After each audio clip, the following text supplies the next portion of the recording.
Vamos trocar disco e pastilha do Fox. Fica de olho nessa dica.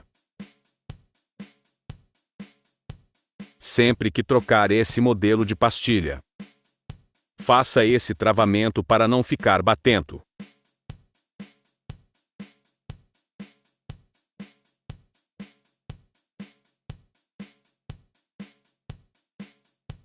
Se você não travar, ela fica com folga.